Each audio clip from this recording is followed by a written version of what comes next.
Hello everyone, welcome to Shri Academy. आज हम लोग गुलाम वंश में इम्पोर्टेंट जो क्वेश्चंस हैं जो कि बहुत सारे एग्जाम में पूछे गए हैं उनको आज हम लोग कवर करेंगे। ठीक है, तो आइए चलते हैं टॉपिक की तरफ।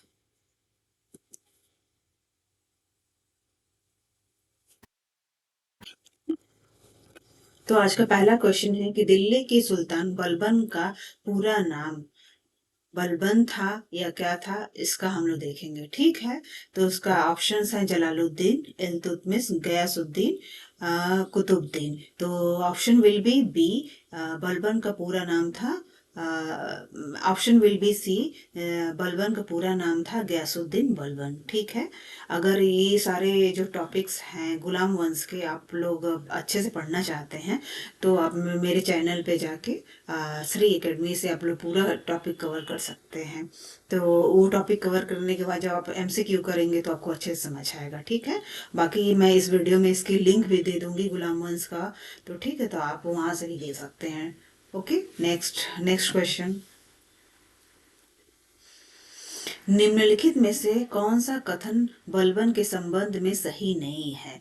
तो उसने नियामत ई खुदाई के सिद्धांत का प्रतिपादन किया। बी, उसने इक्तादारी व्यवस्था का प्रारंभ किया। उसने तुर्कान ए चहालगानी का प्रभाव समाप्त किया। उसने बंगाल के विद्रोह का दमन किया। तो आप लोग बताइए कि बलबन के संबंध में क्या सही नहीं है। तो देखिए, जो बलबन था उसने एक इक्तादारी जो व्यवस्था प्रारंभ नहीं किया था। इवन जो इक्तादारी जो व्यवस्था होती है उसमें क्या होता है कि वेतन के जगह पे वेतन के रूप में जमीन दिया जाता था, और इस व्यवस्था का जो प्रारंभ इल्तुतमिश ने किया था और इसका अंत अलाउद्दीन खिलजी ने किया।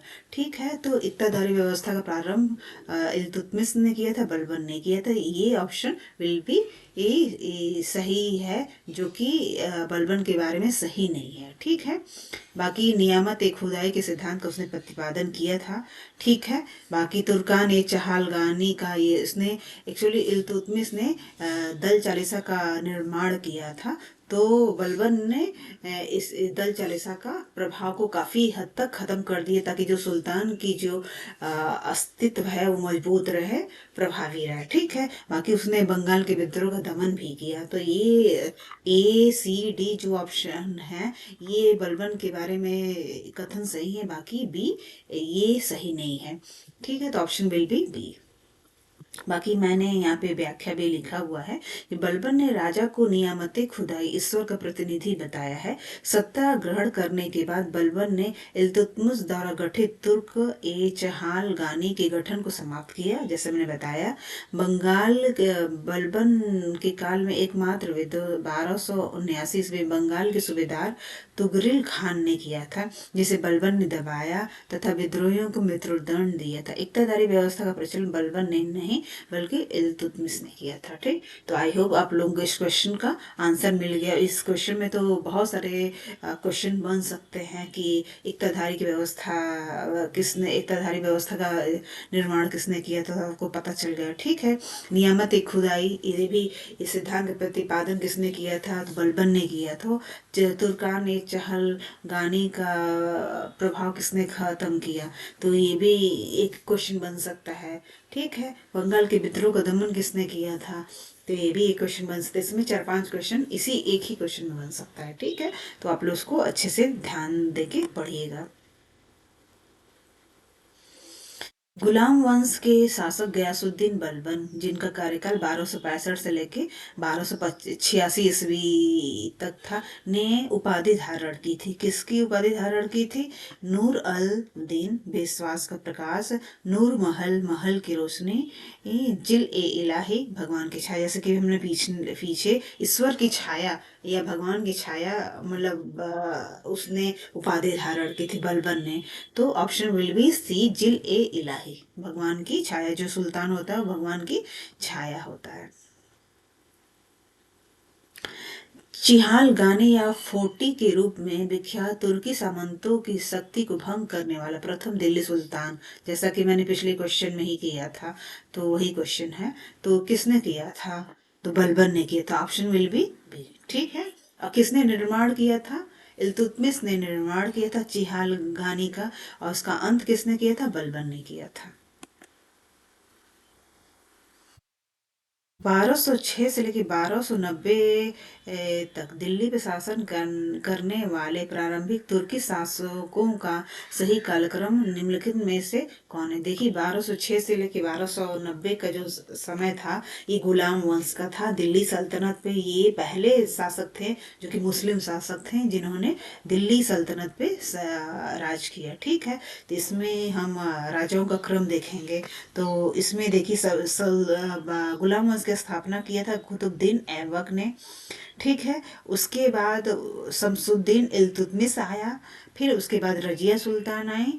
ठीक है। तो ऐसे तो गुलाम वंश में बहुत सारे शासक हैं, जिन लेकिन जो जो मेन मेन शासक हैं जिनका सीरीज है, वो हम लोग देख रहे हैं। तो उसमें option will be C, right. Qutubuddin Aibak, Shamsuddin Iltutmish, फिर रजिया सुल्तान। ठीक है। निम्नलिखित शासकों को अपने शासनकाल की अवधि के अनुसार सही क्रम में व्यवस्थित करें। ठीक है। तो कुतुबुद्दीन ऐबक, जिसने गुलाम वंश की स्थापना की। फिर उसके बाद शमसुद्दीन इल्तुतमिश आए। फिर उसके बाद रजिया सुल्तान आए। उसके बाद फिर गयासुद्दीन बलबन का ऑप्शन नंबर आता है। तो ठीक है। तो option will be D, first Qutubuddin Aibak, फिर थर्ड गयासुद्दीन शमसुद्दीन इल्तुतमिश, फोर्थ रजिया, फिर सेकंड गयासुद्दीन बलबन। ठीक है। तो option will be D. Qutub Minar का निर्माण किसने करवाया था? कुतुब मीनार का निर्माण किसने पूरा करवाया था? देखिए, कुतुब मीनार का जो निर्माण का कार्य जो शुरू करवाया था, वो कुतुबुद्दीन ऐबक ने किया था। लेकिन बीच में ही उनकी मृत्यु हो गई थी। तो उसके बाद इल्तुतमिश ने किया। लेकिन बाद में इसका कार्य 5 फ्लोर का है। कुतुब मीनार का जो फ्लोरिंग है वो 5 फ्लोर का है, और इसको कंप्लीट कराया था फिरोज शाह तुगलक ने। ठीक। तो option will be B.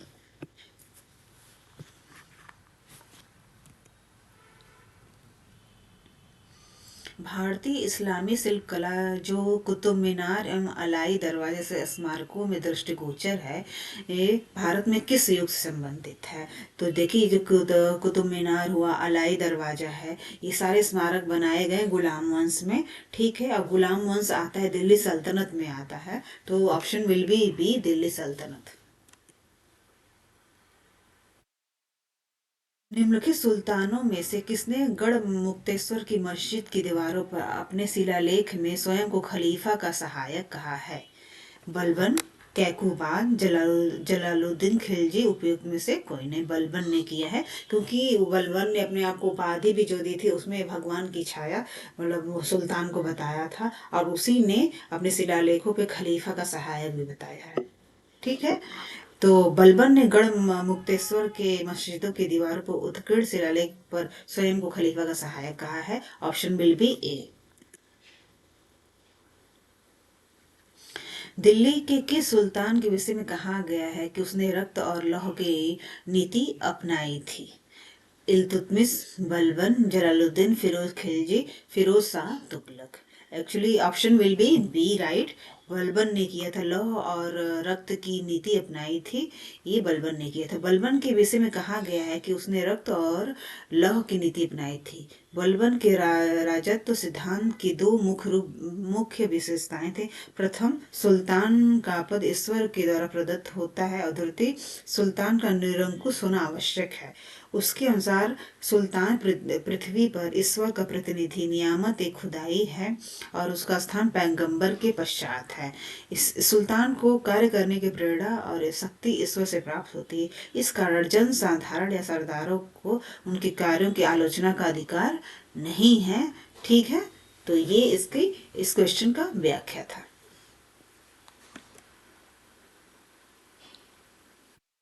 Razia बेगम को सत्ताच्युत करने में किसका हाथ था? पहला ऑप्शन अफगानों का, मंगालों का, मंगोलों का, तुर्कों का, अरबों का? ऑप्शन विल बी सी, तुर्कों का था। एक्चुअली रजिया बेगम को सत्ताच्युत करने में तुर्की तुर्की लोगों का हाथ था। उन्होंने भटिंडा के गवर्नर मलिक अल्तुनिया के नेतृत्व में रजिया के विरुद्ध विद्रोह कर उसे सत्ता से हटाया था। तो ऑप्शन विल बी सी। निम्नलिखित में से कौन 1236 से लेकर 1224 ईस्वी तक मध्यकालीन भारत की पहली मुस्लिम महिला शासक रही? तो पहली मुस्लिम महिला शासक जो रही हैं वो रजिया सुल्तान रही हैं, और इनका कार्यकाल जो रहा है महज 4 साल ही था। उसके बाद 1240 में इनकी हत्या कर दी गई। तो 1236 से लेके 1240 तक ही इनका कार्यकाल रहा है। तो option will be D, Razia Sultan. Qutubuddin Aibak की राजधानी थी लाहौर, दिल्ली, अजमेर, लखनऊ थी। तो option will be A. Qutubuddin Aibak की जो राजधानी थी वो लाहौर थी। बाद में जब जब इल्तुतमिश गुलाम वंश का शासक बना तो उसने लाहौर से दिल्ली की राजधानी स्थानांतरित कर दी थी। तो ऑप्शन विल बी ए। निम्नलिखित में से किसने प्रसिद्ध कुतुब मीनार के निर्माण में योगदान नहीं दिया था? कुतुबुद्दीन ऐबक, इल्तुतमिश, गयासुद्दीन तुगलक, फिरोज शाह तुगलक। जैसा कि हम लोगों ने पीछे भी पढ़ लिया है, मैंने बताया है कि कुतुब मीनार का जो निर्माण कार्य शुरू किया था कुतुबुद्दीन ऐबक ने। फिर उनकी मृत्यु होने के बाद इल्तुतमिश ने इस काम को फिर से शुरू करवाया, और इसका पूरा जो करवाया था फिरोज शाह तुगलक ने। और गयासुद्दीन तुगलक ही वो व्यक्ति था जिसने कुतुब मीनार के निर्माण में योगदान नहीं दिया था। तो ऑप्शन विल बी सी। 2.5 दिन का झोपड़ा क्या? हाँ, क्या है चाहिए? 50। हाँ, तो ये मस्जिद, मंदिर, संत की झोपड़ी, मीनार। तो ये क्या है? मस्जिद है, ठीक है। और हाँ, ये 2.5 दिन का जो झोपड़ा है मस्जिद है, और ये कहाँ पे स्थित है? अजमेर में स्थित है। तो आप लोगों को पता होना चाहिए, कई बार ये क्वेश्चन में पूछ दिया था कि 2.5 दिन का झोपड़ा कहाँ पे है? तो अजमेर में है, ठीक है। निम्नलिखित में से किसने दिल्ली को सल्तनत की राजधानी के रूप में स्थापित किया था? जैसा मैंने पीछे भी बताया था, इल्तुतमिश ने किया था। कुतुबुद्दीन ऐबक के टाइम में राजधानी लाहौर थी, और इल्तुतमिश ने ही लाहौर से दिल्ली अपना राजधानी स्थानांतरित किया था। तो ऑप्शन विल बी बी। निम्नलिखित में से कौन सी इल्तुतमिश के राज्यकाल में सल्तनत की राजधानी थी? तो सल्तनत की जो राजधानी थी वो क्या थी? दिल्ली थी। Option will be D. Delhi का वो प्रथम सुल्तान कौन था जिसने नियमित सिक्के जारी किए तथा दिल्ली को अपने साम्राज्य की राजधानी घोषित किया? तो अभी हम लोगों ने भी पीछे देखा कि दिल्ली को अपने साम्राज्य की राजधानी किसने घोषित किया था? इल्तुतमिश ने किया था। और इल्तुतमिश ने ही सोने और चांदी के सिक्के जारी किए थे, जिसके टंका और जीतल बोलते थे, ठीक है। तो option will B Iltutmish. Delhi का प्रथम मुस्लिम शासक कौन था? कुतुबुद्दीन ऐबक, इल्तुतमिश, रजिया, बलबन। तो दिल्ली का प्रथम जो शासक था वो इल्तुतमिश था।